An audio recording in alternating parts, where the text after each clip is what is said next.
Welcome back to the Marvel Movie Minute, a daily podcast in which we explore the films of the Marvel Cinematic Universe 1 minute at a time. In this, our fourth season, we're looking at Kenneth Branagh's 2011 film Thor. I'm Matthew Fox from the Ethical Panda family of podcasts. And I'm Andy Nelson from the Next Real Film podcast. And today we're talking about Minute 100, which begins with Loki struggling under the hammer and ends with the Bifrost coming apart. Joining us on the show today, we have Dr. Arnold Blumberg, publisher, author, educator, pop culture and comics historian, and friendly neighborhood zombie expert.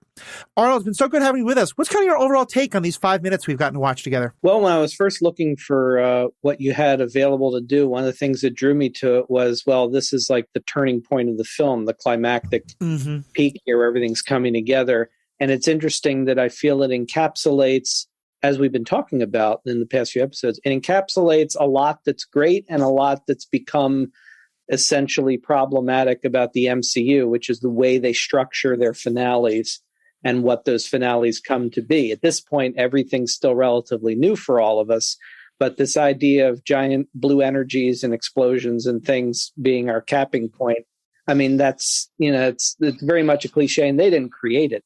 But it's an interesting sequence, and I think we've already talked quite a bit about how its greatest strength is that it relies on character in the midst of all of that.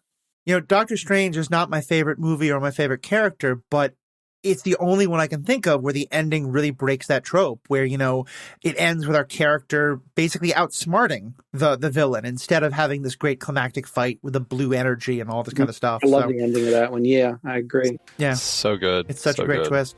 All right, we'll get into all that and more in just one moment.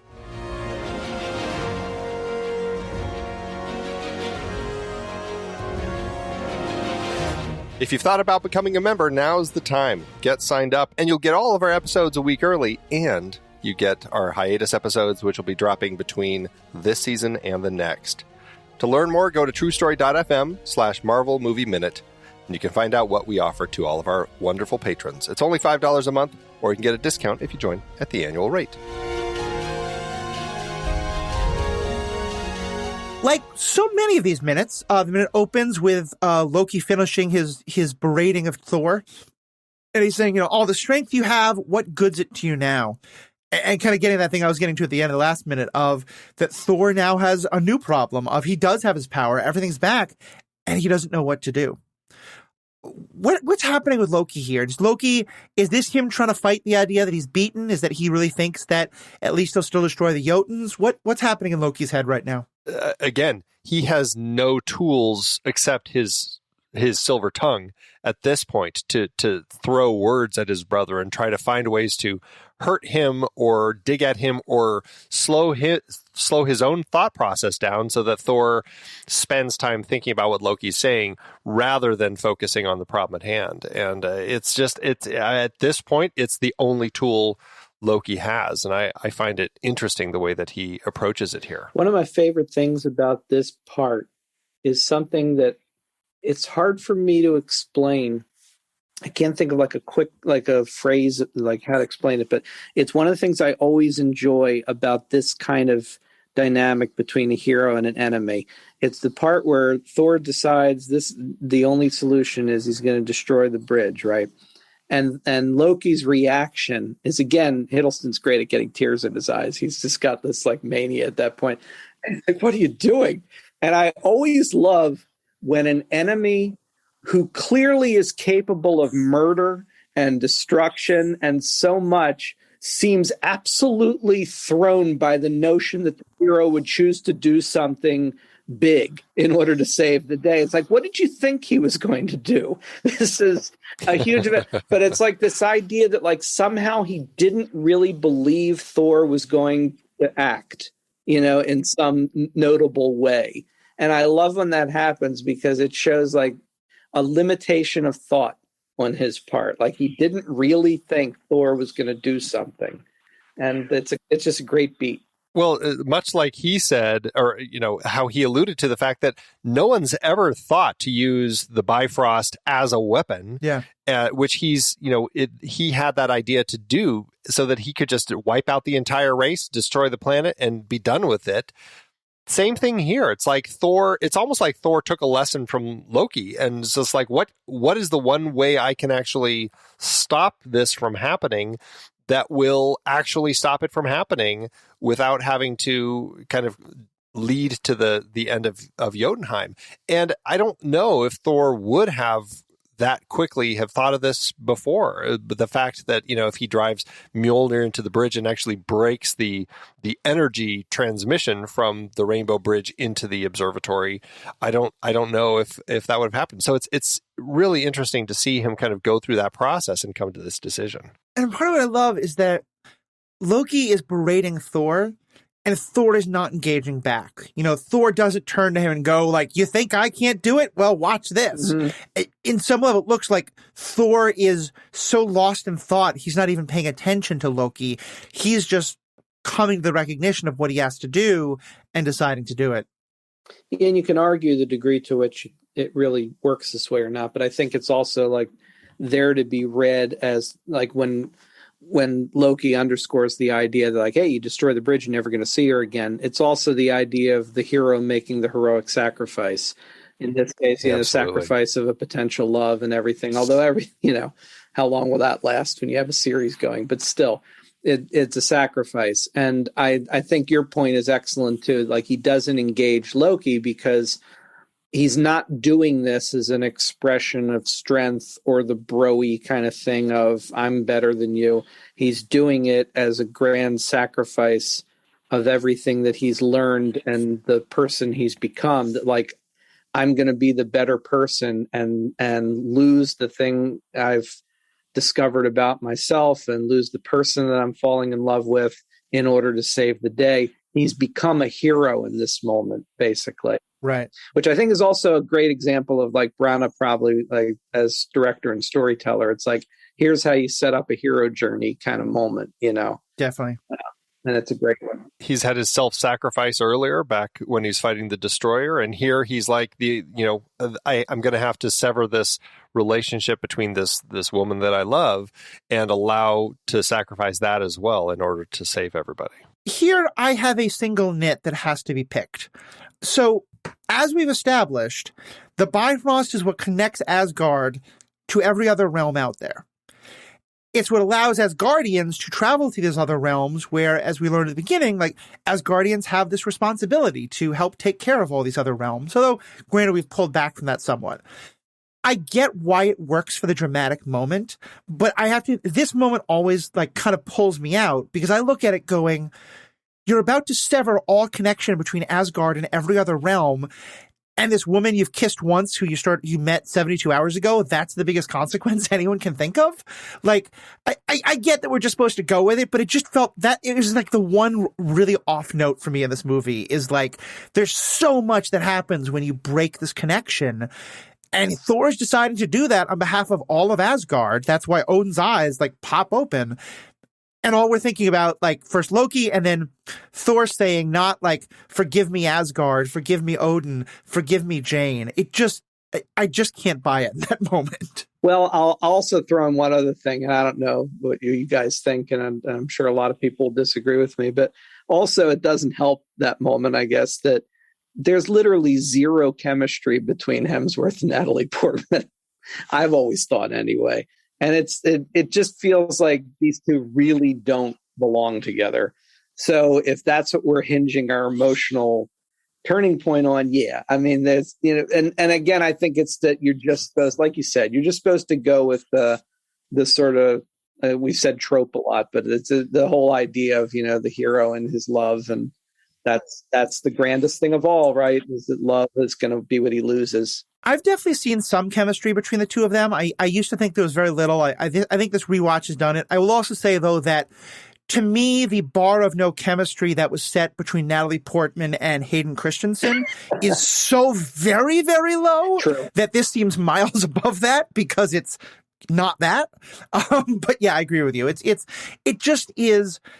This feels very show don't tell. This very feels tell don't show. The movie hasn't made me believe that he would care about her that much, but even more so, there's just so much else happening when you break this bridge. Fair enough. Yeah.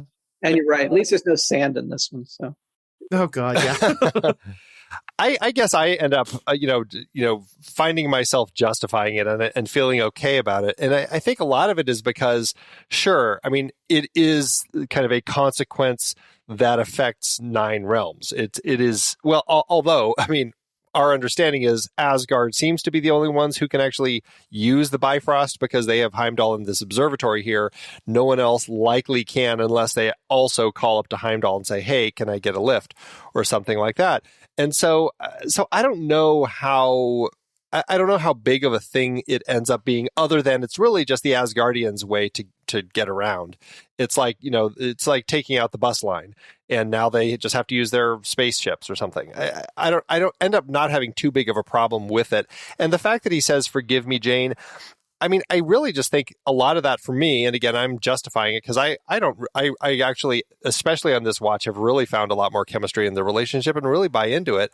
But I think it's a lot of it is just that Loki keeps bringing it up. He keeps bringing up this whole thing with Jane. Oh, this girl, this girl, this girl. You're never going to see her again. And so when Thor is saying, "Forgive me, Jane," I think it's just, because his brother has been drilling it into so much that's really what he's making it out to be the sole consequence here. So I end up really not finding any real issues with it, but I can totally see, both of your points with all of that. Well, it's interesting because as you say that, I'm realizing like there could have been this very interesting sort of subplot going on and granted, we get more of this by Ragnarok, but like, yeah, why does Asgard still keep this bridge that no one else can? And should they have this bridge? And is it maybe time for Asgard to kind of let go of that? And I could see that being an interesting subplot of, Thor wants to be the person who can cross the Bifrost and go, conquer any planet that's looked at him funny. But that's part of what he has to learn. And so in that regard, I could see like breaking the Bifrost being like, yeah, this is Thor also accepting that that's not the kind of king he could be.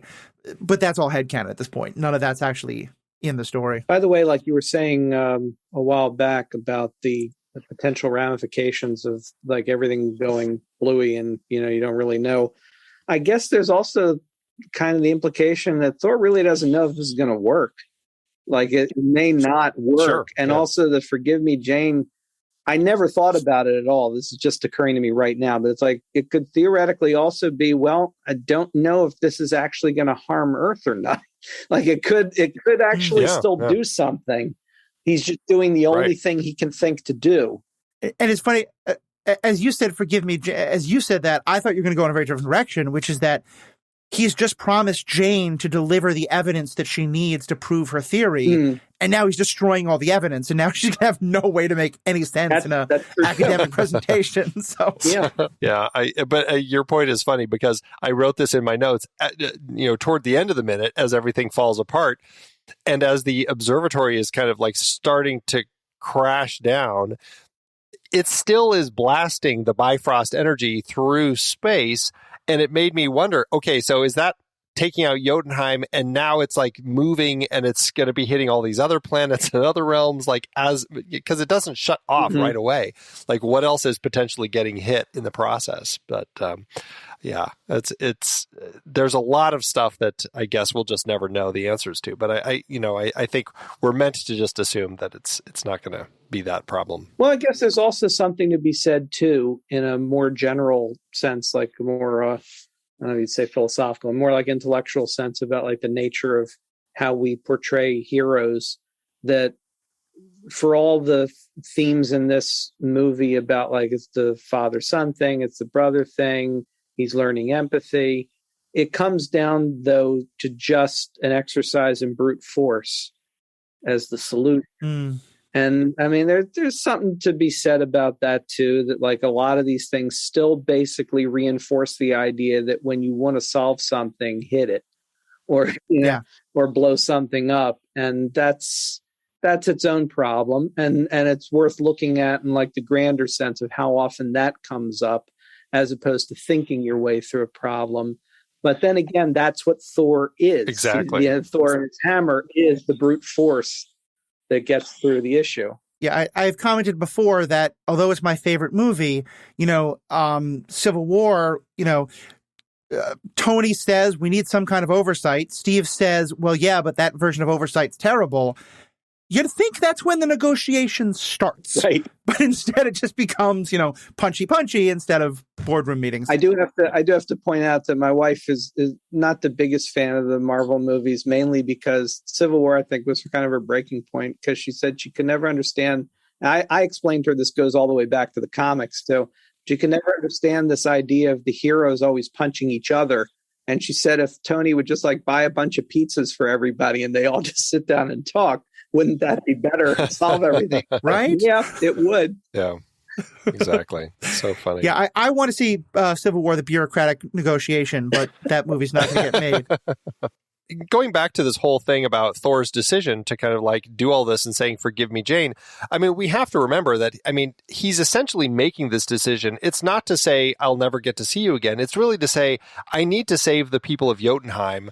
I potentially need to save the people of Asgard. We keep seeing debris flying past them on the bridge, flying out into space. It makes me think Asgard is falling apart too. So I think he really is saying, you know what, whatever the consequences are for destroying the Bifrost and the Observatory and the Rainbow Bridge and all this, I think it's in order to save all these other, thousands and thousands of lives out there, more so than just Jane. That is what he says, but I really think that that's why he's making the decision he is here. Yeah, well, it's that self-sacrifice thing. And it's so many heroes go through it. Think back to the first Tobey Maguire Spider-Man of, I can't be with this woman because I have to be a hero instead. We can talk about how idiotic that particular decision is, but it's a moment of the hero, but it's also the moment of kingship, of I have to be a king, not a person. And so my personal desire to be with this person, as you said, it has to be overweighed by my responsibility to my subjects, to the Jotuns and to the Asgardians and to everybody. Yeah. And yeah, so I guess I wasn't sure if that changed your mind, because I know this was your pick, your nit to pick here, but it seemed to me like it makes sense to me, I guess. I guess him saying "forgive me, Jane" makes sense, but it's that I don't buy. I buy that this saves the lives of the Jotuns. I feel like there's an incredible damage being done to the Asgardians that he's not taking into account. But again, we just don't know. Well, and again, I feel like he's potentially saving Asgard too, because it does seem like things are falling apart here as well. That's certainly a possible reading of it. Yeah. Yeah. So what is it that happens when the first hammer hits and Odin's eyes fly open? And we've seen that Odin has this kind of, he is reacting to the world around him. He shed the tear when Thor, quote unquote, died. What's happening here? Is it just that Odin's connection to the Bifrost is so deep? Is it that Odin even is horrified at what's happening? What do you think is happening in this moment? I got the impression that whether he would be horrified, it's such a shocking thing to be potentially separating Asgard from everything else that, yeah, he's reacting because of his, deep mystical connection to everything associated with the realm and the bridge, and the notion that Thor is actually shattering that was enough to, fire the nervous system, wake him up. And that's whatever his reaction would be, whether he would see it as the right choice to make or not. It's just that it's a shocking moment, and that's what woke him up. I feel like they have painted this picture that Odin is so connected to Asgard that without an alarm going off, he can tell there are Jotuns in the vault. All these different things throughout the film where he just seems so intrinsically a part of Asgard that it's almost like that blow of the hammer, hitting him in the back and hitting his spine and waking him up. And it's that thing that triggers, time to wake up. Yeah. I don't know. It's a very interesting element. It also, when I watch it, it speaks to me of, something that they edited in late in the process, saying, you know what, are they going to be confused that Odin's awake suddenly? So I feel like, let's just cut in real quick that his eye opens. Could be. That's fair. That's fair. So then we get the deconstruction of falling Bifrosts. The Bifrost starts falling apart. And I feel like it's an interesting scene because I feel like we kind of learn a lot about how this all works as we see it coming apart. What do you notice, after the hammer has fallen and everything starts coming apart? It's such an interesting, we've talked about it quite a bit on the show, and Arnold, you brought it up as well, just how fantastically designed they have come up with this idea of a rainbow bridge and this Bifrost energy and everything. The way that Thor starts hammering at it and breaking it apart, it's almost like it's almost like this plastic, this ice, this foreign substance that you just don't really understand it. But I find that it's so, I don't know, it's just so cool the way that it ends up working, the way that it kind of slowly fractures as he starts hitting at it. It definitely feels like that kind of look you get when you're like cutting into very, very thick, deep ice. And again, it's just great. It has a real tactile sense almost to it. You could feel what that would be like. Yeah. And it's just a great moment. I had a moment of not the most self-aware where I was writing in my notes, oh, who knew the Bifrost is made of ice? The frost, right. Okay. So yeah, it kind of makes, I mean, these are Vikings stories. Like, it makes sense that like this would be like made of ice. And as it breaks apart, you see the chunks. It really looks like, your ice pick's finally gone through there. Mm-hmm. Absolutely. And then we get, the shock wave that kind of radiates out. We get this huge light and explosion. And I love that both Thor and Loki are both blasted back. That this is just like, obviously this is a release of energy that none of them were expecting. Well, and we didn't even talk about the fact that I find it so fantastic the way that Loki is so shocked by what Thor is doing that his reaction is, I have to stop you. He grabs the spear and basically runs at him, ready to to stab him, to stop him. And I love the way that all of that is timed so effectively in the course of the hammer blows and Loki running. And that last bit as that last hammer strike hits and blasts both of them back. It's just, it all works so exceptionally well through that whole last moment here. Yeah, definitely. And it's also another part of that thing I was talking about earlier where it's like Loki can't actually believe Thor would do what he's doing. It's also, I said before, like, it was hard to explain because to me, there are a lot of layers to it. It all goes back to that Dr. Master thing for me. There's like an element of the Sherlock Moriarty thing where sometimes with these kind of relationships, the villain is usually associated with the hero, either in this case, overtly like they were raised as brothers or like brothers, or they have a brotherly kind of connection in some way.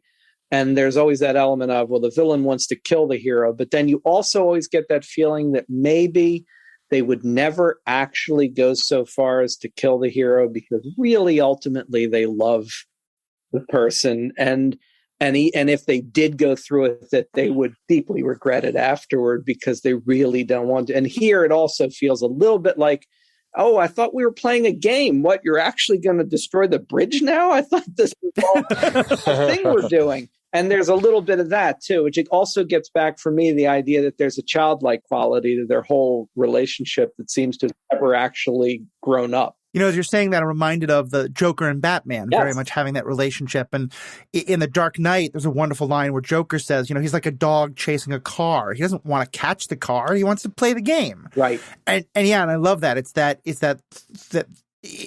earlier when Thor said enough, we're really realizing just how much he means that and just how deep he's willing to go with that. Mm-hmm. Yeah. I love also that as everything starts to come apart, we've talked a lot about kind of the physics of Asgard and how does this world work.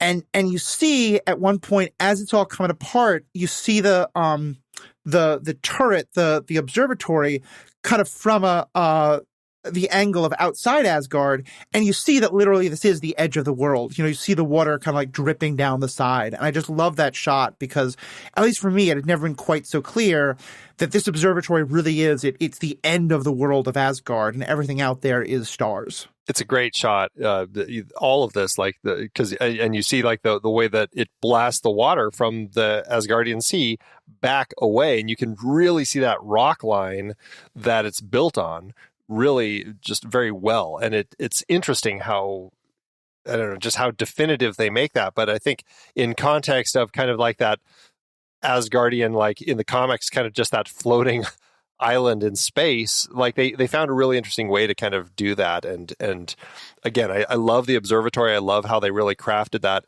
in the film to design it this way. So it's not just, the rainbow off into space. I think it works well to kind of create. And again, it works well in context of a movie like this, where, it is, this climax of our story is happening essentially on the edge of the world. Yeah. And it's not only just literally world building and this, like the way they're setting up these shots, but also part of that thing we've talked about before about how much work this movie is doing to carry an audience along that started with one rich guy in a suit, and saying, all right, now we're doing aliens. Now we're doing gods at the edge of the world, water going off into nothingness. It's like, just stick with us on this. And it works great. And it's also still just so grand and poetic looking, some of these shots. The shot of the two of them, I always enjoy like that shot where the blast is pushing them up into the air, and you just see the bodies of Loki and Thor kind of flipping up through the flames. And so intense that it knocked Loki's helmet off, which is kind of flying by itself.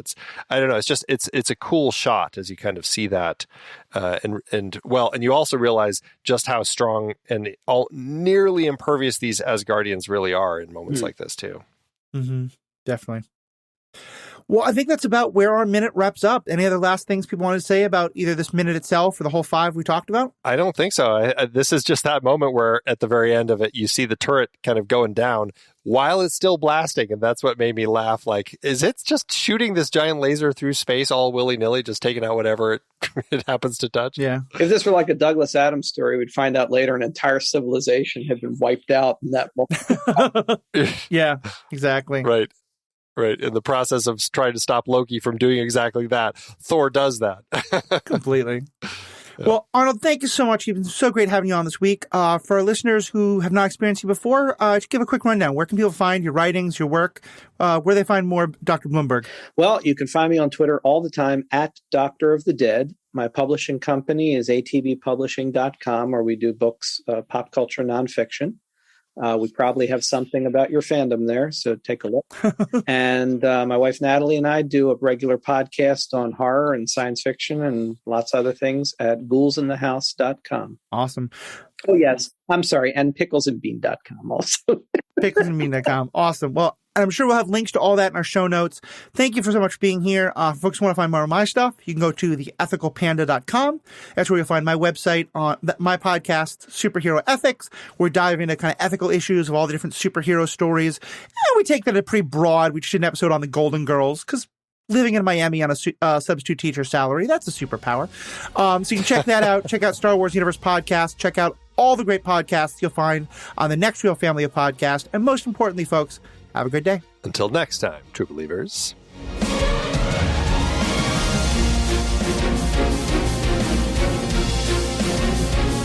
This season's music is One Last Ride by Martin Puringer.